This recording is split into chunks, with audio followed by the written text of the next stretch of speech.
খতিব মহিবুল্লাহ নিজেই অপহরণের নাটক সাজান। এখন দেখবেন বিশেষ এই প্রতিবেদনটি।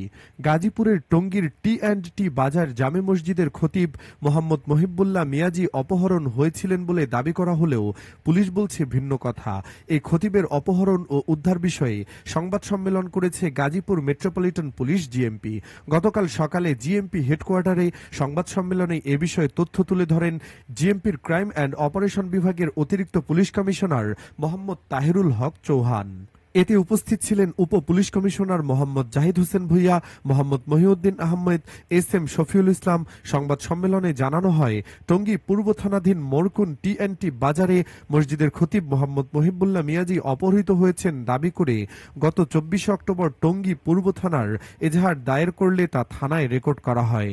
এজাহারে উল্লেখ করা হয়, গত 22 অক্টোবর সকাল 7টায় মামলার বাদী টি&টি বাজার জামে মসজিদের খতিব মোহাম্মদ মহিবুল্লাহ মিয়াজি মর্নিং ওয়াকে বের হলে বাসার অদূরে টঙ্গী পূর্ব থানাধীন Shilmun access link CNG filling and conversion সেন্টারের সামনে টঙ্গী কালীগঞ্জগামী আঞ্চলিক সড়কের উপর একটি অ্যাম্বুলেন্স তার পথ রোধ করে দাঁড়ায়। পরে তাকে হত্যার উদ্দেশ্যে অপহরণ করে অজ্ঞাতনামা 4 থেকে 5 জন জোরপূর্বক অ্যাম্বুলেন্সে উঠায়। সঙ্গে সঙ্গে কালো কাপড়ে চোখ বেঁধে নির্যাতন করতে থাকে এবং গাড়ি বিরতিহীনভাবে চলতে থাকে। এভাবে থেমে থেমে তাকে শারীরিকভাবে নির্যাতন করা হয়। পঞ্চগড়ের স্থানীয় জনতা জাতীয় জরুরি সেবা 999-এ ফোন করলে পঞ্চগড় সদর থানার পুলিশ তাকে উদ্ধার করে পঞ্চগড় সদর হাসপাতালে চিকিৎসার জন্য নিয়ে যায়। প্রাথমিক চিকিৎসা শেষে টঙ্গী পূর্ব থানা পুলিশের সহায়তায় তিনি পঞ্চগড় থেকে নিজ বাসায় ফেরেন। পুলিশ কর্মকর্তা ব্রিফিংয়ে জানান, মামলা দায়েরের পর মামলার তদন্তকারী টিম টঙ্গীর টি&টি কলোনিস্থ বাদীর নিজ বাসা হতে ঘটনাস্থল পর্যন্ত বিভিন্ন স্থানের সিসি ক্যামেরার ফুটেজ সংগ্রহ ও তথ্য প্রযুক্তির সহায়তা নেয়। তদন্তকালে দেখা যায়, ভিকটিম তার বাসা হতে বের হয়ে একাকী হেঁটে নিমতলী সিএনজি পাম্প পার হয়ে পুবাইল থানাধীন মাজু খান 14 তলা পার হয়ে সামনের দিকে এগিয়ে যায়।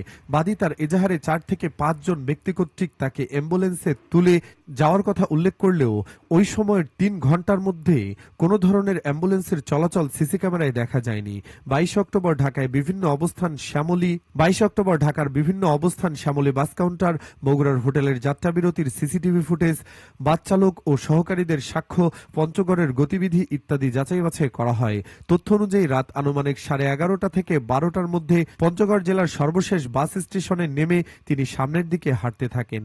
ওই সময় ভিকটিমের সামনে পঞ্চগড় জেলা প্রশাসকের কার্যালয়, জেলা পুলিশ লাইন দৃশ্যমান হয়। তার প্রস্রাবের বেগ হলে তিনি আরো কিছু দূর এগিয়ে অন্ধকার একটি জায়গায় রাস্তার পাশে প্রস্রাব করিতে গেলে প্রোস্টেট গ্রন্থির রোগের কারণে তার পায়জামা ও পাঞ্জাবি ভিজে যায়। তিনি তার নিজ হাতে পায়জামা ও পাঞ্জাবি খুলে ফেলেন, কিন্তু কিছুটা ঠান্ডা অনুভব করায় এবং শরীর ক্লান্ত থাকায় অবচেতন মনের কারণে তার পক্ষে পায়জামা ও পাঞ্জাবি পরিধান সম্ভব হয়নি।